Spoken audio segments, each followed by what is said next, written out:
His fingers traced down her spine, leaving fire in their wake. Kennedy's breath caught as Park Jae-won leaned closer, his lips brushing the shell of her ear. "Spread your legs wider," he commanded softly, his voice pure sin in the darkness of his bedroom. "Let me see all of you." Her heart hammered against her ribs. 3 months ago, she'd walked up to this man on a dare, cocky and fearless, demanding his phone number like he was just another guy at the club. Now she lay in his bed, trembling and desperate, realizing she'd never stood a chance against him. Park Jae-won, Seoul's most dangerous man, had claimed her completely. Body, heart, and soul. But before I tell you how a 25-year-old black American grad student ended up falling hopelessly in love with a Korean mafia boss, let me take you back to where this impossible story began. 3 months earlier. Kennedy Morrison had exactly 3 things keeping her sane in Seoul: her overpriced iced Americanos, her 2 best friends, and the part-time job she'd managed to land at Club Azure, one of Gangnam's most exclusive nightclubs. Life hadn't exactly gone according to plan. She'd come to Korea 18 months ago with a full scholarship to Yonsei University's graduate program in international marketing. The plan was simple: get her master's degree, build a career in global business, and create the life her parents never got to see her live. Her mom and dad had died in a car accident 2 years prior, just 6 months after she'd graduated from Howard University. The grief had been suffocating. The insurance money and their small savings gave her options, but staying in DC felt impossible. Every corner held memories she wasn't ready to face. Korea had been random, honestly. She'd seen a documentary about K-beauty brands expanding into African markets and thought, why not? She applied, got accepted, and bought a one-way ticket to Seoul. That was the easy part. The hard part was realizing that graduate school in a foreign country, even with classes in English, was expensive as hell. Rent in Seoul wasn't cheap. Food wasn't cheap. Living wasn't cheap. So when her friend Zoe mentioned that Club Azure was hiring cocktail servers and paying criminally well, Kennedy swallowed her pride and applied. She got hired within a week. The job wasn't bad, actually. The club was sleek and upscale, catering to Seoul's wealthy elite. Celebrities, businessmen, old money, new money, and people whose money came from places you didn't ask about. The tips were incredible, the uniform was an elegant black dress that actually looked good on her, and the manager didn't care that she was a foreigner as long as she smiled and kept the bottles flowing. Plus, working Thursday through Saturday nights meant she could focus on her classes during the week. It wasn't the life she'd imagined, but it was hers. Tonight was different, though. Tonight was her 25th birthday, and her friends, Zoe and Imani, had insisted she celebrate properly before her shift started. "You're not spending your birthday sober and stressed," Zoe had declared that afternoon, showing up at Kennedy's tiny studio apartment with a bottle of soju and a mischievous grin. "We're pre-gaming, then you're working your shift, and then we're shutting down Azure tonight. Birthday behavior only." Imani, ever the enabler, had brought Korean fried chicken and an entire bakery cake with "Happy Birthday Kennedy" written in slightly crooked Hangul. "Y'all are insane," Kennedy laughed, but she loved them for it. Zoe and Imani were also black American grad students. Zoe studied fashion at Hangik University, Imani was getting her MBA at Korea University. They'd met at a black expat meetup during Kennedy's first month in Seoul and had been inseparable ever since. In a city where she often felt invisible or hypervisible depending on the day, her girls understood. They got it. They were it. By 9 p.m., Kennedy was tipsy, full of chicken, and running late for her 10 p.m. shift. "I gotta go," she said, grabbing her purse and checking her makeup one last time. "We're coming with you," Imani announced, already standing. "You don't have to. Girl, it's your birthday. We're celebrating at the club. Plus, I heard Azure is where all the fine rich men hang out." Zoe wiggled her eyebrows. Kennedy rolled her eyes but didn't argue. Honestly, having her friends there made the idea of working on her birthday feel less depressing. Club Azure on a Friday night was a different beast. The music pulsed through the floors, a mix of American hip-hop and K-pop remixes. The lighting was moody and sophisticated. Deep blues and purples cast everyone in an almost dreamlike glow. Kennedy clocked in, tied her apron, and slipped into work mode. She'd gotten good at this: smile, take orders, deliver bottles with flair, collect tips, repeat. Zoe and Imani had snagged a small table near the bar, ordering overpriced cocktails and watching Kennedy work with amused grins. Around midnight, Imani suddenly grabbed Kennedy's arm as she passed by. Ken. Look. What? Imani nodded toward the VIP section on the second level. A roped-off area with private booths, dedicated servers, and a completely different atmosphere from the main floor. You see that man? The one in the black suit? Kennedy followed her gaze. There were several men in the VIP section, all dressed impeccably, all exuding wealth and power. But one stood out. He sat in the center booth, relaxed but commanding, like he owned not just the booth but the entire building. His suit was tailored perfectly, all black with a black shirt underneath. No tie. His hair was styled back, sharp jawline, dark eyes that scanned the room with casual authority. He looked young, maybe early 30s, but carried himself like someone who'd seen and controlled far more than his age suggested. Okay, and? Kennedy said, unimpressed. Girl, that's Park Jae-won, Zoe whispered, leaning in. He owns this club. Actually, he owns like half of Gangnam. Real estate, clubs, restaurants, luxury brands. But, she lowered her voice even more, word is, he's connected. Like, connected. Mafia type connected. Kennedy raised an eyebrow. And you know this how? Everyone knows, Imani said. The Korean girls at school talk about him. He's untouchable. Dangerous. Like, people don't mess with him. Kennedy looked back up at the VIP section. Park Jae-won was talking to someone beside him, his expression neutral, unreadable. He looks regular to me, Kennedy shrugged. Zoe and Imani exchanged looks. Regular? Zoe laughed. Ken, that man could end someone with a phone call. Okay, but I'm from DC, Kennedy said flatly. We got senators and stick-up boys. I'm not impressed by a man in a suit just 'cause y'all say he's scary. Imani grinned slowly, that dangerous grin that always preceded chaos. Bet. Bet what? I bet you won't walk up there and get his number. Kennedy blinked. Girl, I'm working. I'm not about to. It's your birthday, Zoe cut in, eyes sparkling.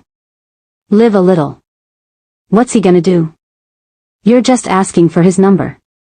Worst case, he says no. Worst case, I get fired, Kennedy corrected. You won't, Imani said confidently. Trust me. A fine black woman walking up to him? He'll be intrigued at minimum. Kennedy looked back at the VIP section. Park Jae-won was sipping whiskey now, completely unbothered by the world around him. Something about the dare sparked something in her. Maybe it was the soju. Maybe it was the fact that she'd spent the last 18 months playing it safe, being invisible, working hard and keeping her head down. Maybe she was tired of being careful. Fine, Kennedy said, setting down her tray. But if I get fired, y'all are paying my rent. Zoe and Imani erupted in whispered cheers as Kennedy squared her shoulders, checked her reflection in a nearby mirror, and headed toward the VIP section. Her heart pounded with every step.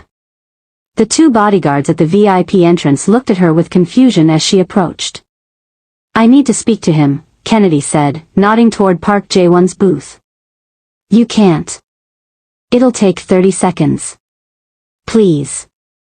Something about her confidence, or maybe her audacity, made one of the guards pause. He glanced back at Jae-won, then stepped aside slightly. Make it quick. Kennedy walked up the 3 steps into the VIP section, her heels clicking against the marble floor. Park Jae-won looked up as she approached. Up close, he was even more striking. Sharp features, dark eyes that missed nothing, an aura of controlled danger that was almost tangible. Can I help you? He asked in perfect English, his voice smooth and low. Kennedy's pulse was racing, but she didn't let it show. "I need your number," she said simply. The entire booth went silent. One of the men beside Jae-won actually choked on his drink. Jae-won's expression didn't change, but something flickered in his eyes. Amusement, maybe. Curiosity.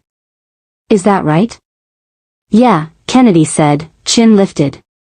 "My friends dared me. So can I have it, or should I just tell them I failed?" He leaned back slowly, studying her like she was a puzzle he was trying to solve. "What's your name?" "Kennedy." "Kennedy," he repeated, like he was tasting the name. "You work here?" It wasn't a question. "Yeah. Cocktail server. Started 3 months ago. And you just walked into my section to ask for my number because of a dare?" "Pretty much." A slow smile curved his lips. Dangerous and genuinely amused. "You're either very brave or very stupid." "Probably both," Kennedy admitted. He reached into his jacket pocket, pulled out his phone, and unlocked it. Then he handed it to her. "Put your number in." Kennedy blinked. "Wait, you're actually giving me your number?" "I didn't say that." She looked down at the phone. The screen showed a new contact page. "You want my number?" "You interrupted my evening," he said simply. "Now I'm curious." "Put your number in, Kennedy." Heart hammering, she typed in her name and number, then handed the phone back. He glanced at the screen, then slipped the phone back into his pocket. "Happy birthday, by the way." Kennedy froze. "How did you?" "I own the club. I know when my employees have birthdays." His smile widened slightly. "Go back to work. I'll be in touch." She stood there for a moment, stunned, then turned and walked back down the steps, her legs shaky. When she reached Zoe and Imani, they were practically vibrating with anticipation. "Well?" "He took my number instead," Kennedy said, still processing. "What?" "He said he'd be in touch." Zoe's jaw dropped. Girl. Kennedy picked up her tray and went back to work, but she could feel Park Jae-won's eyes on her for the rest of the night. She'd won the dare. But somehow, she had the sinking feeling that he'd won something far more dangerous. Kennedy didn't hear from Park Jae-won for 3 days. 3 days of checking her phone obsessively between classes. 3 days of wondering if she'd imagined the whole thing. 3 days of Zoe and Imani texting the group chat asking if he'd called yet. By Tuesday afternoon, she'd convinced herself it was over. He'd been amused by her boldness, took her number as a power move, and that was it. Men like him probably had women throwing themselves at him constantly. Why would she be different? She was in the middle of a marketing strategy lecture when her phone buzzed. Unknown number, "You work tonight?" Her heart stopped. She knew exactly who it was. Kennedy, yes. 10 p.m. to 3 a.m. Unknown number, good. Come to my office at 11:30. 3rd floor. Private elevator past the VIP section. Kennedy, why? Unknown number, because I'm asking you to. She stared at the message for a long moment, her professor's voice fading into background noise. This was insane. She barely knew this man. He was her boss, technically. And according to Zoe and Imani, he was dangerous. But her fingers were already typing. Kennedy, okay. Unknown number, good girl. Kennedy nearly dropped her phone. That night, Kennedy showed up to work 30 minutes early. She'd changed her uniform dress twice, redone her makeup 3 times, and was currently having a mild panic attack in the staff bathroom. "You're being ridiculous," she told her reflection. "It's probably just a work thing. Maybe he wants to discuss your schedule or something." But the way he'd looked at her on Friday night suggested this was anything but professional. At 11:25, Kennedy made her way past the VIP section. The same bodyguard from Friday night nodded at her and gestured toward a discreet elevator she'd never noticed before. The doors opened directly into a hallway with only one door at the end. She knocked. "Come in." Park Jae-won's office was nothing like she'd expected. It was sleek and modern, floor-to-ceiling windows overlooking the glittering Gangnam skyline. Dark wood desk, black leather furniture, and subtle lighting that made everything feel intimate despite the size of the room. He stood by the windows, still in a suit, jacket off now, sleeves rolled up to his forearms. He held a glass of whiskey. "Kennedy," he said, turning to face her. "Close the door." She did, her pulse racing. "You're probably wondering why I called you here." The thought crossed my mind. He smiled slightly. "I wanted to see if you were as bold sober as you were after a few drinks. And you're here. So I have my answer." He gestured to the chair across from his desk. "Sit." Kennedy sat, trying to appear more confident than she felt. Jae-won leaned against his desk, close enough that she could smell his cologne. Something expensive and masculine.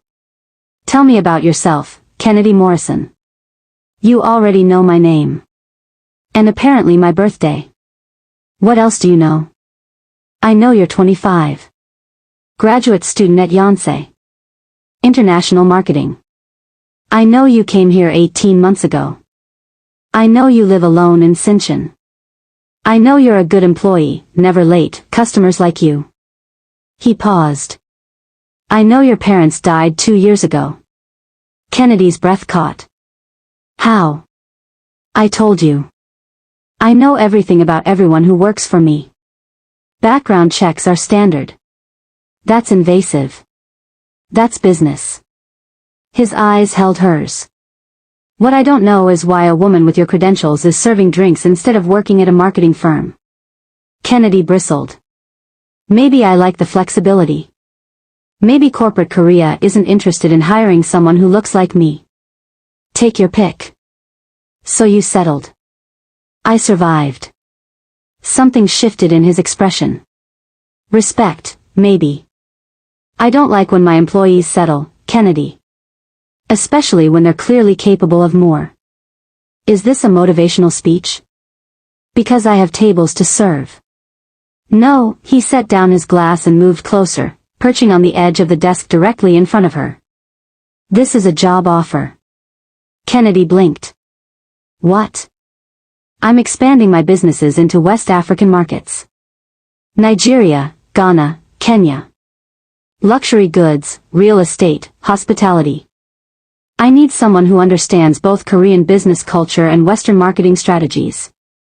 Someone who can bridge that gap." "You want me to quit serving drinks and work for you?" "I want you to work with me. Not for me." "There's a difference." "Doing what exactly?" "Market analysis. Brand positioning. Cultural consulting. Whatever I need." His gaze was intense. "You'd travel with me. Attend meetings. Have access to resources you'd never get at a traditional firm. And the catch?" Jae-won smiled. "Smart girl. The catch is that my business isn't always conventional. Some of my ventures operate in gray areas. You'd need to be comfortable with that." "Gray areas." "Legal, but not always, transparent." Kennedy should have said no. Should have stood up, walked out, and forgotten this conversation ever happened. Instead, she asked, "What's the pay?" "Triple what you make now. Plus housing allowance, travel expenses, and health insurance." "When would I start?" "Tonight. Right now, actually. Quit the serving job. You don't need it anymore." Kennedy's head was spinning. This was crazy. She didn't know this man. Didn't know what she'd be getting into. But she also didn't know how much longer she could survive on part-time wages and student loans. "I need to think about it." "No, you don't." Jae-won's voice was soft but firm. "You've already decided. You decided the moment you walked into this office." He wasn't wrong. "Okay," Kennedy heard herself say. "I'll do it." "Good." He extended his hand. "Welcome to the team, Kennedy." She shook his hand, and the moment their skin touched, she felt it. That spark. That dangerous electricity that told her this was about more than just business. He felt it too. She could see it in the way his eyes darkened, the way his grip lingered just a second too long. "One more thing," he said, still holding her hand. "When we're alone, call me Jae-won. Not Mr. Park. Not sir. Just Jae-won." "Jae-won," she repeated, testing the name. "Better." He released her hands slowly. "Now go home. Get some rest. Tomorrow we start working." Kennedy stood, her legs slightly unsteady. "Kennedy," he called as she reached the door. She turned. "I meant what I said on Friday. I'm curious about you. Very curious." The way he looked at her made her skin flush. "Is that part of the job description?" she asked, trying to sound braver than she felt. "No. That's personal." "And you mix business with personal?" "I do whatever I want." He picked up his whiskey again. "The question is, what do you want?" Kennedy should have had a smart answer. Should have played it cool. Instead, she told the truth. "I don't know yet." His smile was slow and devastating. "Fair enough. We have time to figure it out." The next 2 weeks were a whirlwind. Jae-won wasn't kidding about jumping in immediately. Kennedy attended meetings with luxury brand executives, sat in on conference calls with international investors, and reviewed market analysis reports until her eyes crossed. But she was good at it. Really good. Her professors at Howard and Yonsei had taught her the theory. Jae-won taught her the reality. How to read people. How to negotiate. How to spot opportunities others missed. They worked late most nights, usually in his office or at one of his properties. Sometimes it was just the two of them. Sometimes his business partners joined. Kennedy learned quickly who was legitimate and who wasn't, who could be trusted and who needed to be watched. She also learned that Park Jae-won was far more than the dangerous club owner Zoe and Imani had warned her about. He was brilliant. Strategic. He could switch from Korean to English to Mandarin effortlessly. He remembered details about everyone he met. He was ruthless in business but unexpectedly thoughtful in small moments. Like when he noticed she hadn't eaten and ordered her favorite Korean fried chicken without asking. Or when she mentioned missing American coffee and he had a barista-quality machine installed in the office. Or when she worked through the night on a presentation and found a blanket draped over her shoulders when she woke up at his desk the next morning. The tension between them grew with every passing day. Lingering glances across conference tables. His hand on her lower back guiding her through crowded restaurants. The way he leaned close when explaining something, his breath warm against her ear. It was torture. Professional, plausibly deniable torture. Zoe and Imani were convinced she was sleeping with him. "Girl, you're working for a mafia boss and spending every night alone with him," Zoe said over Sunday brunch. "Something has to be happening." "Nothing's happening," Kennedy insisted. "It's just work." "Work that has you glowing and checking your phone every 5 minutes, Imani pointed out. Kennedy couldn't deny that. The breaking point came on a Friday night, 3 weeks after she'd started working for Jae-won.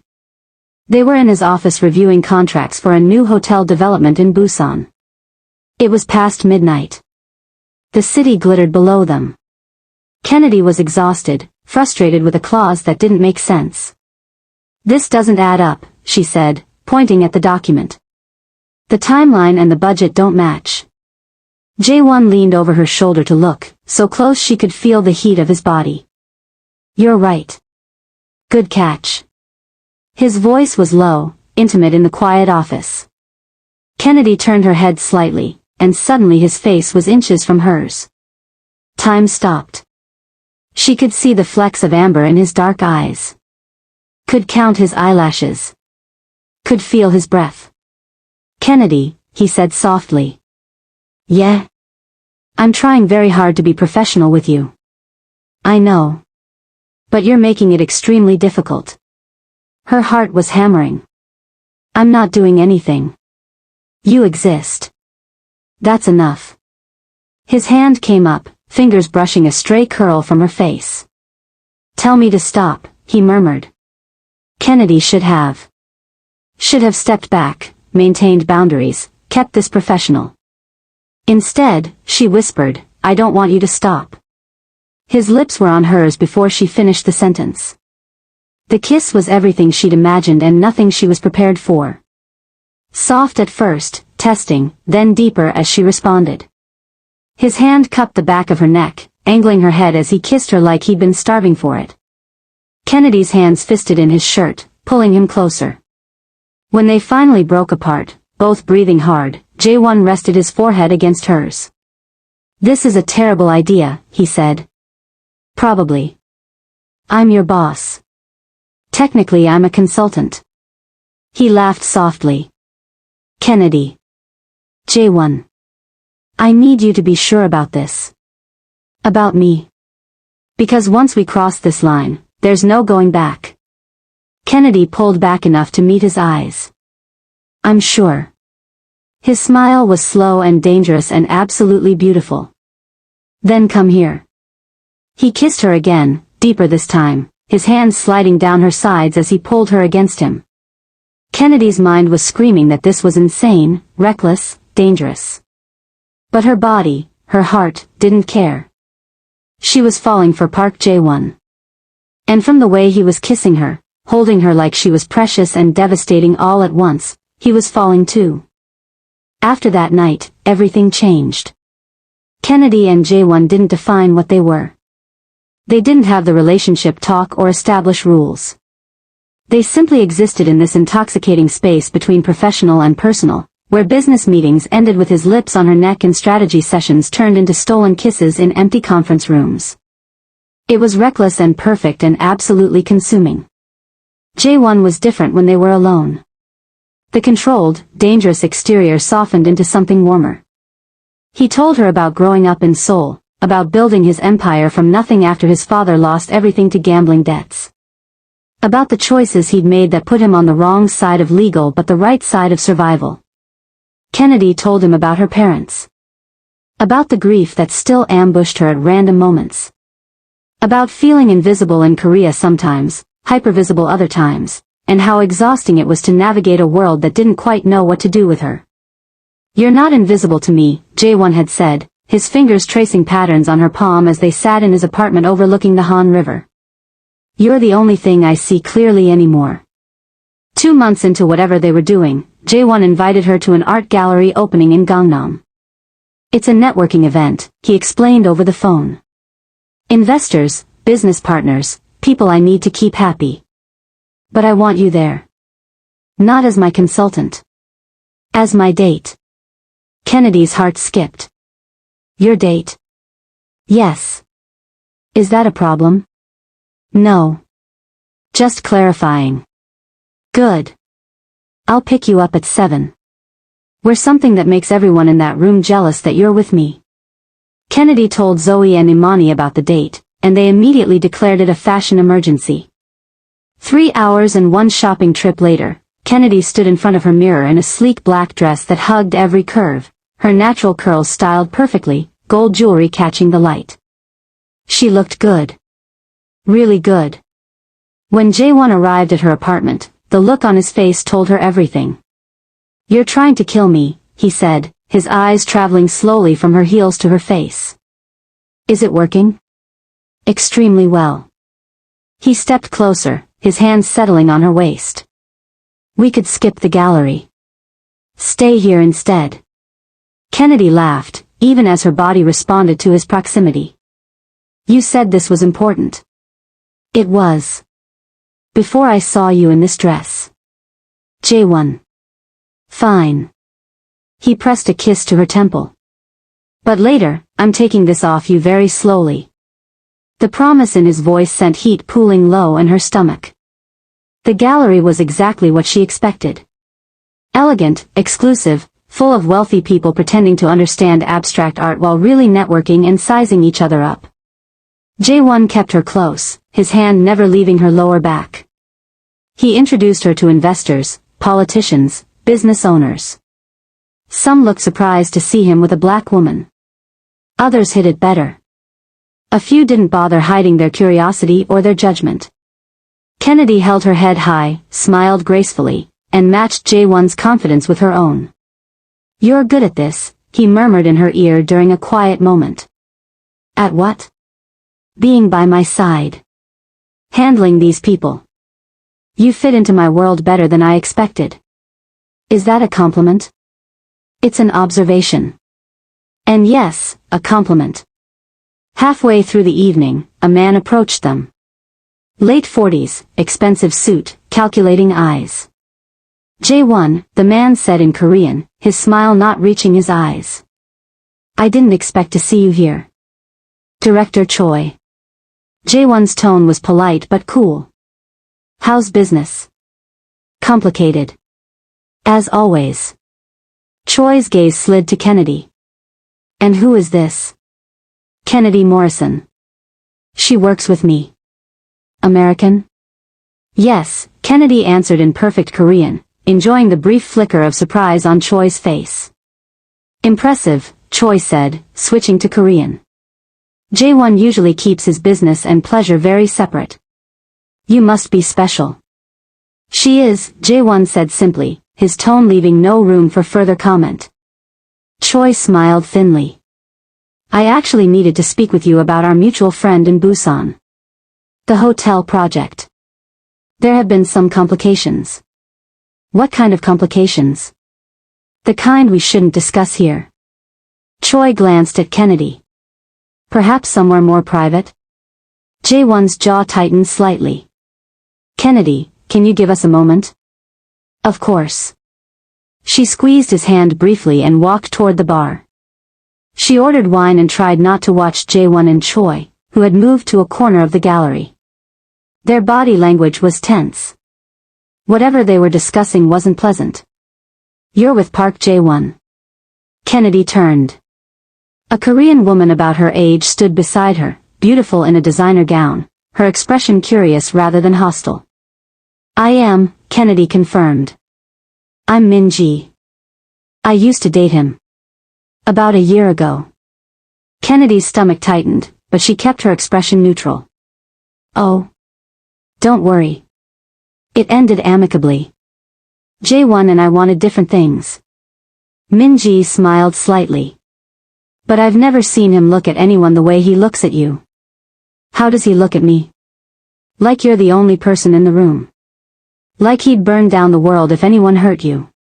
Min-ji sipped her champagne. "Be careful. His world is dangerous. Beautiful and seductive, but dangerous. I know what I'm getting into." "Do you?" Min-ji's gaze was gentle. "I'm not trying to scare you. I'm just saying, men like Jae-won don't love lightly. When they fall completely. Possessively.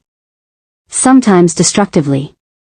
Before Kennedy could respond, Jae-won appeared at her side, his hand immediately finding hers. "Min-ji," he said evenly. "Jae-won. I was just getting to know Kennedy. She's lovely." "Yes, she is." His tone made it clear the conversation was over. Min-ji smiled knowingly and walked away. "What did she say to you?" Jae-won asked quietly. "That you look at me like I'm the only person in the room." "She's not wrong. And that your world is dangerous." "She's also not wrong about that." He turned her to face him. "Kennedy, if you want out, if this is too much, tell me now." "I don't want out. Even knowing what I am? What I'm involved in?" Kennedy reached up, cupping his face. "I see you, Jae-won. Not just the dangerous parts. All of you. And I'm not going anywhere." Something fierce and vulnerable flashed across his face. "I don't deserve you." "Probably not. But you have me anyway." He kissed her right there, in the middle of the gallery, not caring who saw. When they finally left, the tension between them was electric. In the car, Jae-won's hand rested on her thigh, his touch burning through the fabric of her dress. "My place or yours?" he asked, his voice rough. "Yours is closer." Good answer. His penthouse apartment was stunning. Floor-to-ceiling windows, modern furniture, art that was actually tasteful unlike the gallery they'd just left. But Kennedy barely noticed. The moment the door closed, Jae-won had her against the wall, his mouth on hers, hands sliding up her sides. "I'd been wanting to do this all night," he murmured against her lips. "Then why didn't you?" "Because once I start touching you properly, I won't be able to stop." "Then don't stop." He pulled back to look at her, his eyes dark with desire and something deeper. "Kennedy, I need you to understand something." "What?" "This isn't casual for me." "You're not casual for me. If we do this, you're mine. Completely." Her heart was racing. "And you're mine?" "I've been yours since you walked up to me in that club and demanded my number like you owned the world." Kennedy smiled. "Then take me to bed, Jae-won." He swept her into his arms, carrying her through the apartment to his bedroom. The room was dark except for the city lights filtering through the windows. Jae-won set her down gently, his hands moving to the zipper of her dress. "I meant what I said earlier," he murmured, his lips brushing her shoulder as he slowly lowered the zipper. "I'm taking this off very slowly." Kennedy's breath hitched as the dress slid down her body, pooling at her feet. Jae-won stepped back, his eyes roaming over her like a physical touch. "You're so beautiful," he said softly. "So incredibly beautiful." "Jae-won. Come here." She moved into his arms, and he kissed her deeply, thoroughly, his hands exploring every curve while she worked on the buttons of his shirt. They moved together toward the bed, shedding clothes, barriers, defenses. When Jae-won laid her down on the silk sheets, Kennedy felt vulnerable in a way that had nothing to do with being naked. This was surrender. Complete and absolute.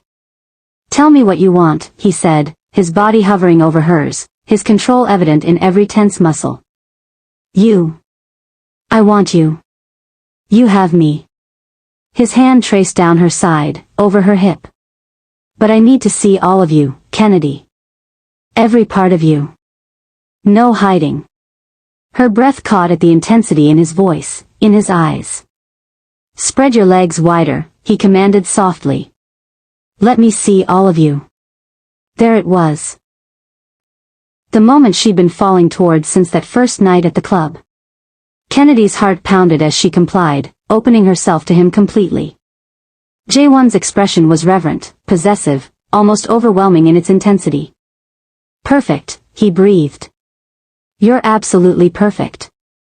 And then he was kissing her again, touching her, worshipping her with hands and lips and whispered words in Korean and English that made her feel cherished and claimed all at once.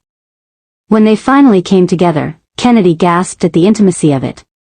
Not just physical, though that was intense enough. But emotional.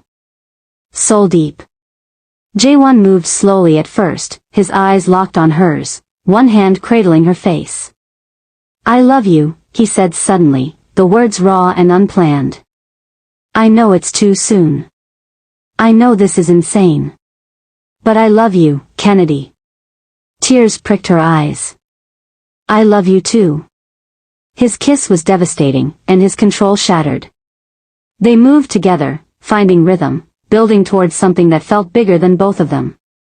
When Kennedy finally shattered in his arms, crying out his name, Jae-won followed moments later, his face buried in her neck, her name a prayer on his lips. Afterward, they lay tangled together, sweat-slicked and breathless. Jae-won pulled her against his chest, his fingers tracing lazy patterns on her skin. "Stay," he murmured. "Not just tonight. Stay with me. Move in here." Kennedy lifted her head to look at him. "Jae-won, that's fast." "I don't care. I want you here. I want to wake up with you every morning. I want you in my space, in my life, completely. What about my apartment? Keep it if you want. But please, be here with me." Kennedy should have said it was too soon. Should have been practical. Instead, she said, okay. His smile was brilliant. Yeah. Yeah. He kissed her forehead, her nose, her lips. I'm going to take such good care of you. I know. They fell asleep like that, wrapped around each other, the city glittering beyond the windows. Kennedy had never felt safer or more terrified in her life. Because she wasn't just falling anymore. She'd fallen completely. And there was no going back. Kennedy moved into Jae-won's penthouse the following week. It happened gradually and then all at once. A toothbrush in his bathroom. Her favorite coffee creamer in his fridge. Clothes migrating from her tiny studio to his walk-in closet. Books on his shelves. Her presence woven into every corner of his carefully curated space. Jae-won loved it. Loved finding her curled up on his couch studying. Loved coming home to her cooking experiments in his kitchen. Loved waking up with her in his arms. You've made this place feel like home, he told her one morning, watching her make breakfast in one of his shirts. It didn't feel like home before? No. It was just a place I slept. Now it's where you are. That makes it home. Kennedy's heart melted. You're surprisingly romantic for a scary mafia boss. Only for you. He pulled her into his lap. And I'm not mafia. I'm a legitimate businessman with questionable associates. Sure you are. He kissed her, smiling against her lips. Life fell into a beautiful rhythm. Kennedy continued her graduate classes, now from the comfort of Jae-won's home office. She worked on his business projects, her insights proving invaluable as he expanded into African markets. Zoe and Imani were equal parts thrilled and concerned. So you're just living with him now? Imani asked over video call. Yes. After 3 months? 2.5, technically. Girl. Zoe shook her head. This is wild. But also, you look happy. Like, genuinely happy. Kennedy smiled. I am. He's good to me. Really good. And the dangerous stuff? The gray area business? I'm careful. And he's protective. Maybe overly protective, but I'm safe. What she didn't tell them was that Jae-won had assigned her a personal security detail. Discreet, professional, but always there. She'd been annoyed at first until he explained that anyone close to him became a target, and he refused to risk her safety. I've made enemies, he'd said seriously. Powerful people who would hurt you to hurt me. I won't let that happen.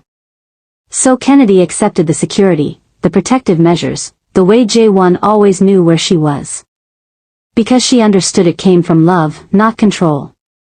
1 month after moving in, Kennedy was working on a presentation when Jae-won came home early, his expression troubled.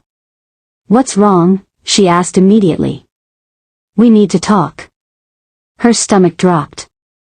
Those words were never good. Jae-won sat beside her, taking her hands. Director Choi, the man from the gallery, he's been trying to undermine the Busan Hotel project. Spreading rumors, interfering with permits, pressuring investors. Why? Because he wants control of that territory. And he thinks I'm vulnerable now. Vulnerable how? Jae-won's jaw tightened. Because of you. Because everyone knows I'm in love with you, and that makes you a weakness he can exploit. Kennedy's heart raced. What does that mean? It means things might get complicated. Dangerous. There might be threats, pressure, attempts to scare you away from me. His grip on her hands tightened. I'll protect you. I swear on my life, I'll protect you. But I need you to be prepared. I'm not leaving you. Kennedy. I'm not, she said firmly. I knew what I was getting into. I chose this. I chose you. Some middle-aged businessman trying to play power games doesn't change that. Something fierce and proud flashed across his face. You're extraordinary.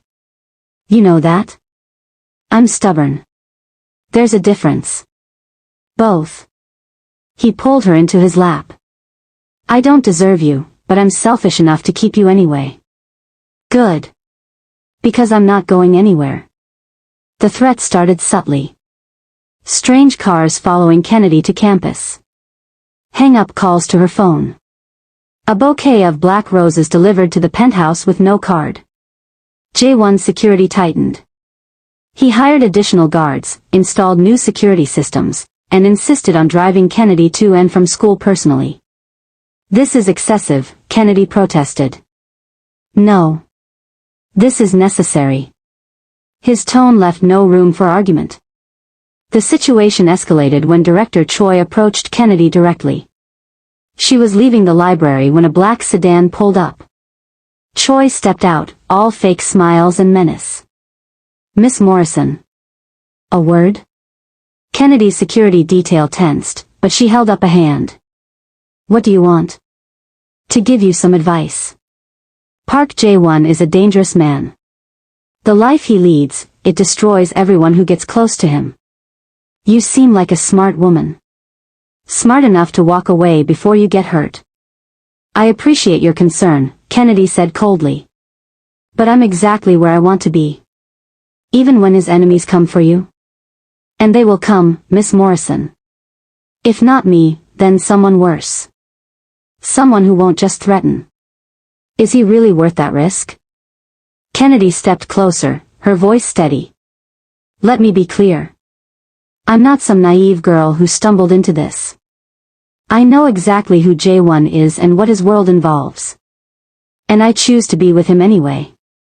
So whatever game you're playing, whatever message you're trying to send, you can take it directly to him. Don't waste your time trying to intimidate me. Choi's expression hardened. You'll regret this. Maybe. But it'll be my choice to regret. She walked away, her heart pounding but her head high. When she told Jae-won about the encounter, his fury was ice cold and terrifying. He approached you directly? Yes. He threatened you? He tried. Jae-won's hands clenched. I'm ending this. Tonight. What does that mean? It means I'm having a conversation with Director Choi. Making it clear that you're off limits. Completely, permanently off limits. Jae-won. He crossed a line, Kennedy. Nobody threatens you. Nobody. Kennedy cupped his face, forcing him to look at her. I can handle myself. I handled him today. I know you can. But you shouldn't have to. That's my job. Protecting you is my job. Then protect me. But don't lose yourself doing it. Don't become the monster he thinks you are. Jae-won's expression softened slightly. You make me want to be better. Do you know that? You make me want to build something legitimate. Something worthy of you. Then build it. We'll build it together. Whatever conversation Jae-won had with Director Choi, it worked. The threat stopped. The strange cars disappeared.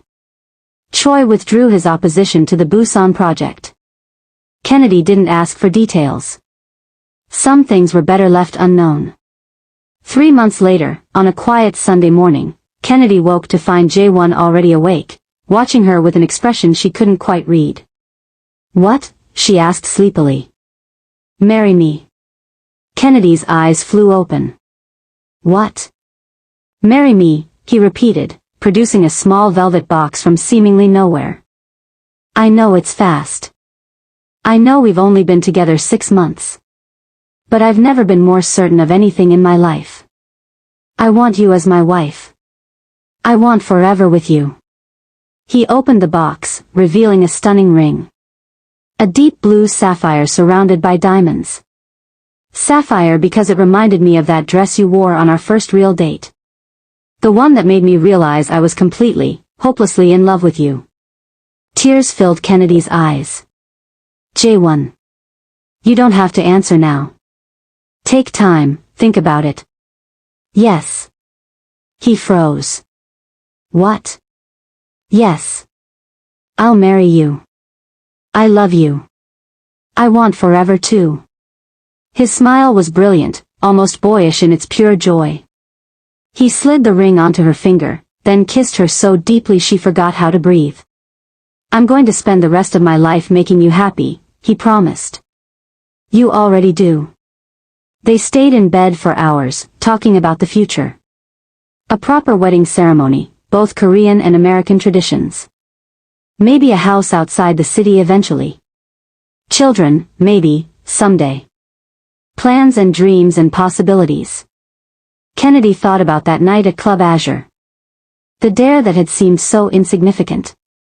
The moment that had changed everything. What are you thinking? Jae-won asked, his fingers playing with hers, with the ring that marked her as his. I'm thinking Zoe and Imani are never going to let me live down the fact that their dare got me engaged to a mafia boss. He laughed. Legitimate businessmen. Sure, baby. Whatever you say. I love you, Kennedy Morrison. Soon to be Kennedy Park. I love you too, Jae-won. Outside, Seoul glittered in the morning sun. A city that had once felt foreign and overwhelming now felt like home. Because home wasn't a place. Home was the man beside her. The life they were building. The future they would create together. Kennedy had come to Korea running from grief, looking for a fresh start. She'd found something better. She'd found love. Dangerous, consuming, absolutely real love. And she'd found herself. Stronger, braver, more alive than she'd ever been. The dare had been a joke. But the love was forever. And that's how a birthday dare turned into the love story of a lifetime. How a Black American grad student conquered Seoul's most dangerous man. How Kennedy Morrison became Kennedy Park and built an empire of her own, right alongside the man who'd spread her world wider and showed her exactly who she could become. If this story touched your heart, if you felt every moment of Kennedy and Jae-won's journey, hit that like button and subscribe for more Afro-Korean romance stories. Drop a comment telling me your favorite moment, and share this with someone who believes in love that breaks all the rules. Because the best love stories are the ones that start with a dare and end with forever. Until next time, keep taking chances, keep being brave, and keep believing in love that transforms everything.